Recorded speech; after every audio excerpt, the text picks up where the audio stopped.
Ladies and gentlemen, for much of our history, Australia's been viewed as being inconveniently placed.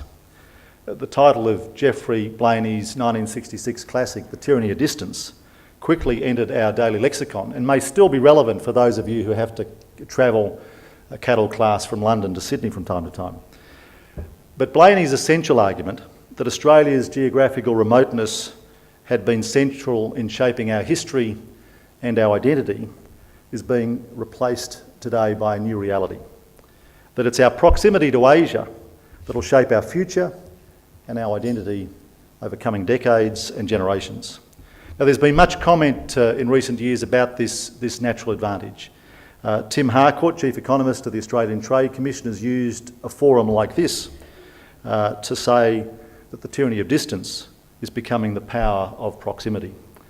And we are fortunate to be naturally positioned to benefit from a fundamental, once-in-a-century change in geopolitics and geoeconomics. To use another phrase derived from an Australian classic, we truly are the lucky country. In many ways, the evolution of Australia's global relations is remarkable. For much of the 19th and 20th century, our prosperity was underpinned with our ties with Mother England, then at, of course, her imperial peak. After the Second World War, the strong relationship became with the United States, forged in war, and still important today in providing essential trade and security links. And now, as we've entered the 21st century, called by many the Asian century, we're well positioned geographically and rich in the resources needed to feed Asian economic growth. We are truly the lucky country.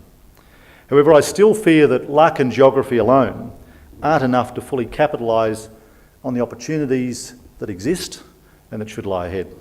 And I'm here today to talk about my desire as Premier of the most culturally diverse state in Australia, about being a Premier who understands the value of mutual respect, of cultural understanding, of investment, of government in deep relationship with our Asian neighbours.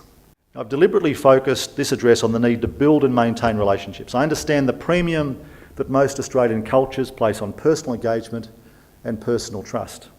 Last February, I had the pleasure of visiting both China and India. I went over to have a look at how as a state, our trade representatives, which have just been re-established, were proceeding, what needed to be done, what was being suggested should be done, and in meeting some of the great companies who are represented here today, to talk about their experience in trying to do trade into New South Wales. So I got a good understanding of both the symbolism and pragmatism of having senior figures in government, or in this case in opposition, directly involved in facilitating the development of relationships between countries and states in Asia and a place like New South Wales. Any New South Wales business or educational institution or cultural organisation who wish to engage with Asia will have the full support of a Liberal national government should we win the election in March. And as I've promised many times, I intend to take a personal and active interest in expanding trade and investment within our global neighbourhood. If elected within the first 6 months, I've committed myself to lead trade delegations, government and business, hopefully universities and cultural organisations, to both China and India, two markets that will crucially affect the future prosperity of our state. But Japan, Korea, Indonesia, all of those Asian regions, all those Asian countries are on our list, because no stone is going to be left unturned as we seek to engage, as we seek to support, and as we seek to secure the future prosperity of this state.